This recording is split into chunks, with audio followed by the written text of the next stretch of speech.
Taste the Daily. Madurai Avaniyapuram jallikattu போட்டிக்காக எழுத்தாளர் வேல ராமமூர்த்தியின் வீட்டு வாசலை மறைத்து தடுப்புகள் அமைக்கப்பட்ட சம்பவம் அரங்கேறியுள்ளது. அவனியாபுரம் ஜல்லிக்கட்டு போட்டிக்கான முன்னேற்பாடு பணிகள் நடந்து முடிந்த நிலையில் வாடிவாசல் அருகே அமைந்துள்ள பிரபல எழுத்தாளரான வேல ராமமூர்த்தி வீட்டின் முன்பாக தடுப்பு வேலிகள் அமைக்கப்பட்டுள்ளதால் அவரது வீட்டில் உள்ளவர்கள் அத்தியாவசிய தேவைக்கு கூட வீட்டை விட்டு வெளியே செல்ல முடியாத நிலை உருவானது. இதனால் வேல ராமமூர்த்தியின் மனைவி காளியம்மாள் அதிகாரியிடம் வாக்குவாதத்தில் ஈடுபட்ட நிலையில் அதிகாரிகள் அலட்சிய போக்குடன் பதில் அளித்தனர். திறனற்ற திமுக ஆட்சியில் பிரபல எழுத்தாளருக்கே இந்த நிலைமை என்றால் பொதுமக்களின் கோரிக்கைகளுக்கு அதிகாரிகள் செவிசாய்ப்பார்களா என்று மக்கள் கேள்வி எழுப்பினர். சென்னையில் எப்போதும் இல்லாத அளவிற்கு இந்த பொங்கலின் போது பானை விற்பனை குறைந்துள்ளதாக மண்பானை தொழிலாளர்கள் வேதனை தெரிவித்துள்ளனர்.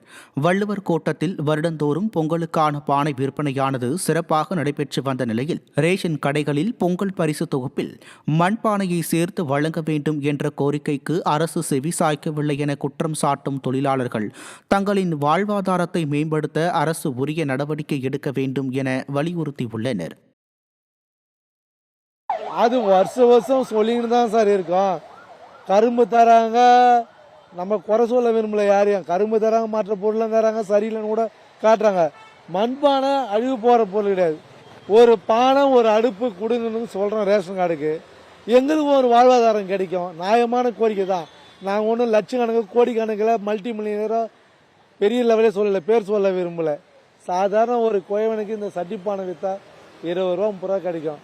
ஒரு பானையும் ஒரு அடுப்பும் கொடுத்தாக்க ஒரு 50 ரூபா கிடைக்கும். அது அரசாங்கம் எங்களுக்கு கொடுக்குறது முன் வரல. எங்களுடைய கோரிக்கையை எடுத்துக்க மாட்டாங்க.